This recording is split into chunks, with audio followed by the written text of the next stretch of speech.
86 में 56 यादव एसडीएम का मुद्दा अब तक केवल सवर्ण समाज के नेता उठाते रहे हैं, लेकिन ये पहली बार हुआ है जब 2022 में समाजवादी पार्टी के सहयोगी ओम प्रकाश राजभर ने इस मुद्दे को तूल पकड़ाना शुरू कर दिया है।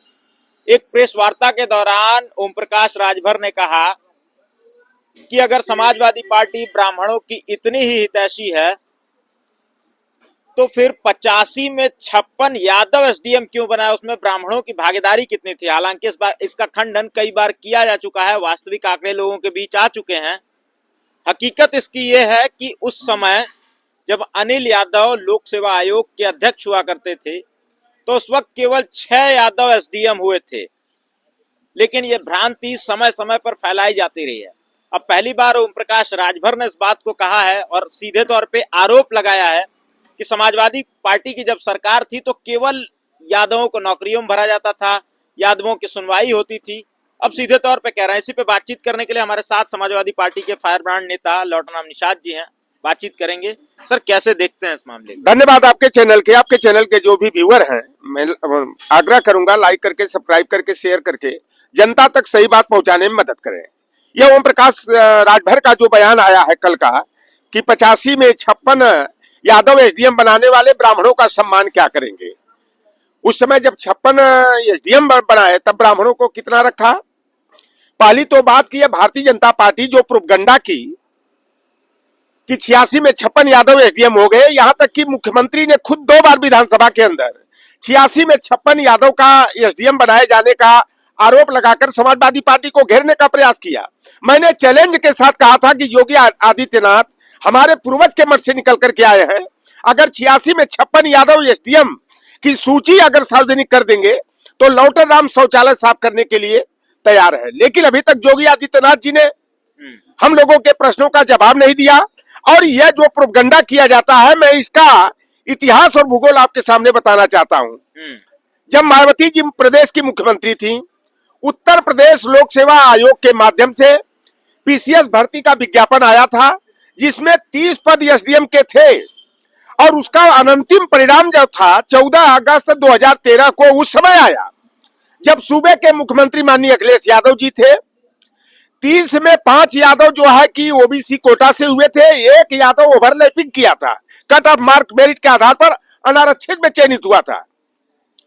1951 में उत्तर प्रदेश लोक सेवा आयोग का गठन हुआ और 1951 से लेकर 2017 तक जब कभी 86 पद एसडीएम का विज्ञापित ही नहीं हुआ तो 86 में 56 यादव कहां से हो गया। यह जब 14 अगस्त 2013 को परिणाम आया, दैनिक जागरण अखबार ने जो है कि इसका मीडिया ट्रायल करा कि 86 में 56 यादव एसडीएम हो गए। अभी फिर आप देखे होंगे कि 15 दिन पहले दैनिक जागरण ने अपने पोर्टल पर यह खबर चलाया कि 86 में 56 यादव एसडीएम बन गए और हमारी पार्टी ने जब कानूनी नोटिस, लीगल नोटिस जारी किया तो उसने अपने पोर्टल से उसको हटा दिया।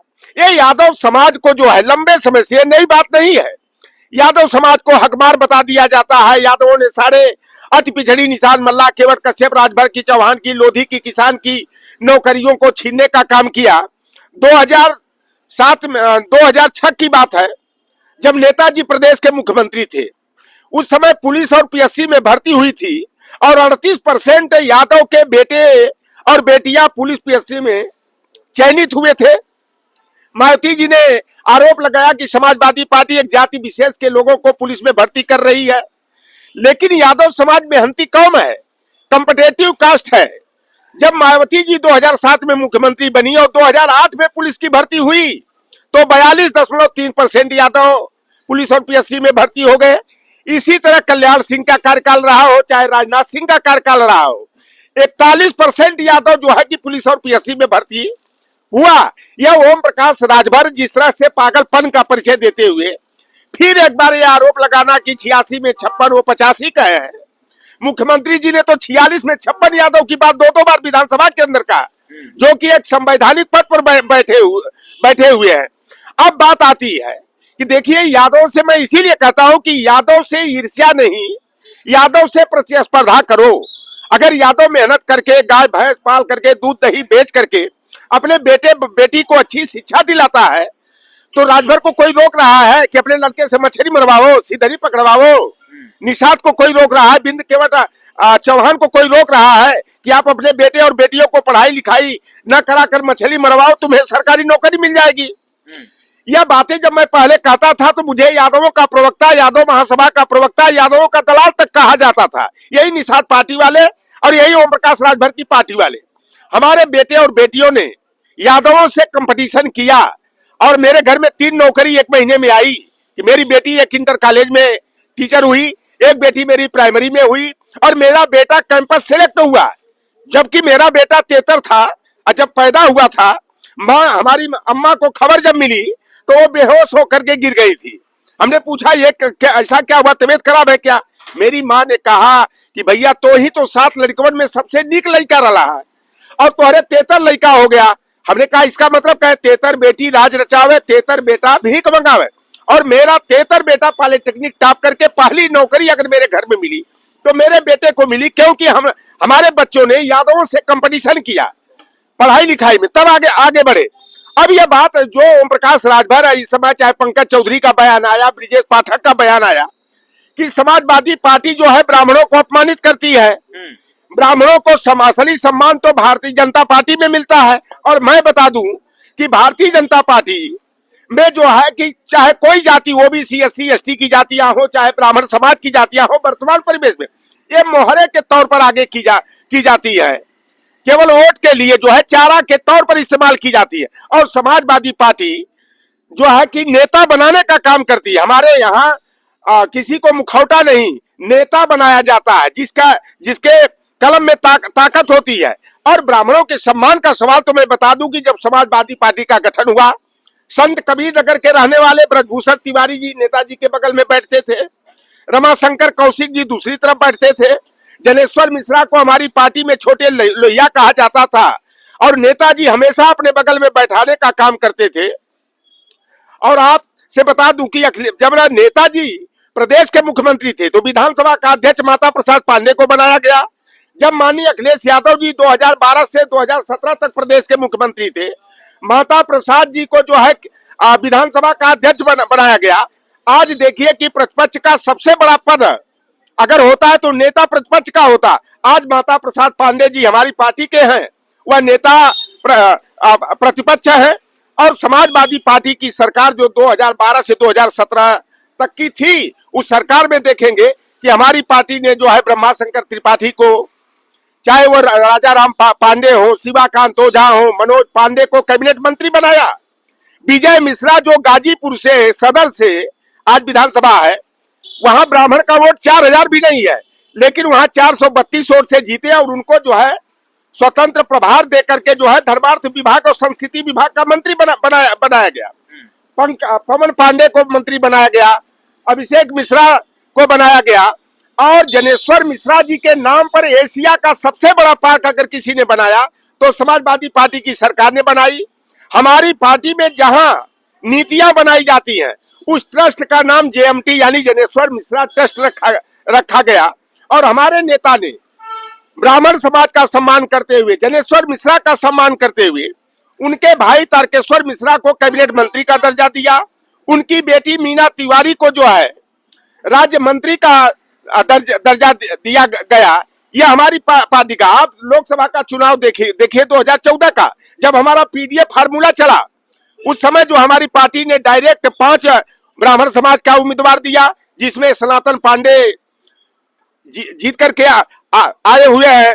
तो ये भारतीय जनता पार्टी जिस तरह से ये प्रोपगंडा करके समाजवादी पार्टी को घेर रही है, हमारी पार्टी पीडीएफ फार्मूला के साथ आगे बढ़ रही है। और जो पीडीए के मान सम्मान अधिकार की लड़ाई लड़ेगा, क्योंकि हमारी पार्टी का जो बेस वोट है, जो आधार वोट माना गया, वह ओबीसी एससी एसटी माइनॉरिटी को माना गया। लेकिन जो गरीबों की, पिछड़ों की, दलितों के, वंचितों के मान सम्मान अधिकार की लड़ाई लड़ेगा, समाजवादी पार्टी उनको सम्मान के साथ सहेज करके आगे बढ़ने का काम करती है। अगर समाजवादी पार्टी के इतिहास में आप देखेंगे तो ब्राह्मण के बाद सबसे बड़ा सम्मान अगर किसी को मिला तो राजपूत और ठाकुर बिरादरी को मिला। गाजीपुर के ओम प्रकाश सिंह को कैबिनेट मंत्री बनाया गया, अरविंद सिंह गोप को कैबिनेट मंत्री बनाया गया। राजा भैया हो, चाहे राजा अर्दमन सिंह हो, चाहे राजा आनंद सिंह हो, राजकिशोर सिंह को 6 कैबिनेट मंत्री अगर किसी ने बनाया तो समाजवादी पार्टी ने बनाया। उसके बाद मदन सिंह चौहान को राज्य मंत्री स्वतंत्र प्रभार, फिर पंडित सिंह जी की विनोद कुमार सिंह उर्फ पंडित सिंह कहा जाता था, उनको स्वतंत्र प्रभार का मंत्री बनाया गया।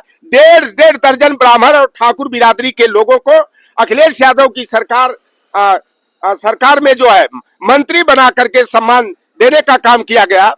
और नारद राय जो भूमिहार बिरादरी के हैं उनको कैबिनेट मंत्री बनाया गया। उज्जवल रमन सिंह जो भूमिहार बिरादरी के रेवती रमन सिंह के बेटा है, वह चुनाव हार गए, उनको राज्य मंत्री का दर्जा दिया गया। 2014 का लोकसभा का चुनाव हुआ, नीरज शेखर बलिया से चुनाव हार गए। हमारे नेता ने चंद्रशेखर जी का सम्मान करते हुए नीरज शेखर को राज्यसभा में भेजने का काम किया। मोहन सिंह चुनाव हार गए 2014 का, तो मोहन सिंह को राज्यसभा में भेज करके सम्मान देने का काम किया गया। बीच में मोहन सिंह जी दिवंगत हो गए, उनकी बेटी कनकलता सिंह को जो है कि राज्यसभा में भेजने का काम किया गया। ब्रजभूषण तिवारी जी 2014 का चुनाव मोदी लहर में हार गए, तो उनको राज्यसभा में भेजा गया। और जब बीच में दिवंगत हो गए तो उनके बेटा आलोक त्रिपाठी को जो है कि राज्यसभा में भेजकर सम्मानित किया गया। और रेवती रमन सिंह जब इलाहाबाद से चुनाव 2014 का हार गए, उन्हें राज्यसभा में भेजकर हमारी पार्टी ने सम्मान देने का काम किया। गाजीपुर के हमारे पड़ोस के रहने वाले अरविंद कुमार सिंह जी, जिनको कि हमारे पार्टी का कार्यालय प्रभारी बनाया गया है, उनको राज्यसभा में भेज करके सम्मान देने का काम किया गया। बाद में उन्हें एमएलसी बनाया गया। तो ये जो भारतीय जनता पार्टी के स्लीपर सेल के लोग हैं, जो समाजवादी पार्टी को कभी ठाकुरों का विरोधी, कभी सवर्णों का विरोधी, कभी ब्राह्मणों का विरोधी बता करके उंगली उठाते हैं, और जितना सम्मान समाजवादी पार्टी ने ब्राह्मणों और ठाकुरों को दिया, उतना सम्मान किसी ने नहीं देने का काम किया।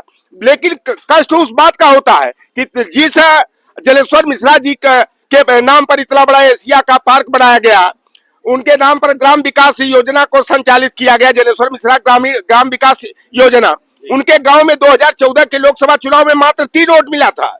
विजय मिश्रा जो गाजीपुर से विधायक हुए, मंत्री हुए मलाईधार विभाग के, 2014 के चुनाव में 1 वोट मात्र मिला था विजय मिश्रा के गांव से। तो ये जो विडंबना है, तमाम ऐसा देखेंगे कि हमारे पार्टी में जो अच्छे पदों पर रहे सवर्ण समाज के लोग, तो हमारी पार्टी में वो तो नेता बने, लेकिन अपने समाज का वोटर तैयार करके हमारी पार्टी के साथ नहीं जोड़ पाए, ये विडंबना रही है।